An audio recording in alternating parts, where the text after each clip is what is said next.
Hey everyone, it's Professor Hall. I want to go over with you some guidelines for contacting me throughout the course. I'm over here in the Instructor Information tab on your left menu bar, and in this tab you'll find this little contact card, and I have information about the email policy. Let's go over that together real quick.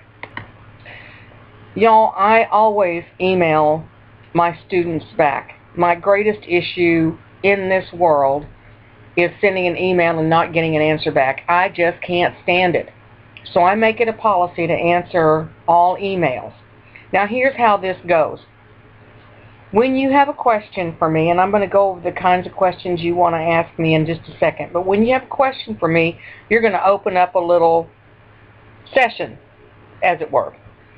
And in that, you need to indicate to me who you are, first and last name, and what section number you're in. And then I have a question about whatever your question is. I'm going to respond back to you, and I'm not going to do, the first one I'll say, hey, John, good to hear from you. Here's what you might want to check, or something like that. And then from there, it may be quick answers back and forth to get your resolution to your question taken care of. But what I do is if I get an email from somebody and they're just firing off a question and I don't know who it is, I'll send back an email and I'll say I don't know who this is. So let's bypass that step and have you just tell me up front who you are and what course section you're in. Okay, so now I want to go over the types of email that you want to send to me. Many students get onto the site and it's their first online course and they freak out. And it's, I can't find it, I'm confused, I can't log in, there's no link, it doesn't exist. I understand that. That is exactly what I do when I go on most websites. My eyes start darting all over the page, I'm in a frenzy, my hair catches on fire, I can't figure out what's going on, and I immediately want to scroll down to the Contact Us button and call them. And that never works for me. If I just calm down, I can find the information on the site. So here's what I want to share with you. Everything on this website is there. Nothing is hidden. Nothing is a secret code deep buried within anything else. Everything is right up front and logically laid out for you. If you will take a deep breath, take a little walk around the block, get a little snack, and then come back to it and slowly scroll through the information, you will be able to find what you need. If you can't, then go to the discussion board, see what other students are doing, ask them, and you can generally find it that way.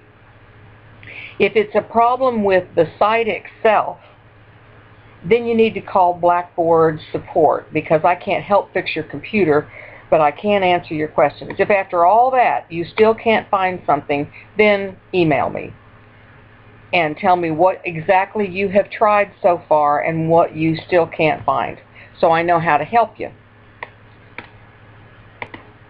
Once in a blue moon, students go on, check their grades, and are disappointed and just do a knee-jerk email to me that is of a hostile venting nature.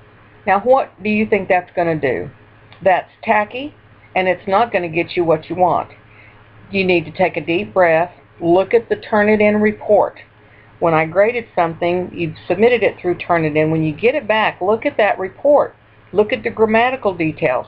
Look at the errors there. Check the report on sources that you used. Consider all those things before you make a choice that you're going to regret later. The writing lab hours has caused more confusion, and I'm not sure why. The OWL is available to you when you log into the Blackboard course under My Courses. There's your link. Now, y'all, you're going to have to go through a learning curve when you get into the OWL software. I know, I don't like it either. I had to go through a learning curve when I learned how to make these videos for the site. But the important thing is that you can use the OWL. You can read all those instructions that are in that Course Lab tab, and you can go through all those processes and learn how to use that software. Or you can use the Writing Lab at Moreno Valley College. But please don't email me in a panic about the OWL software. In the next tutorial, I'm going to talk about this next point.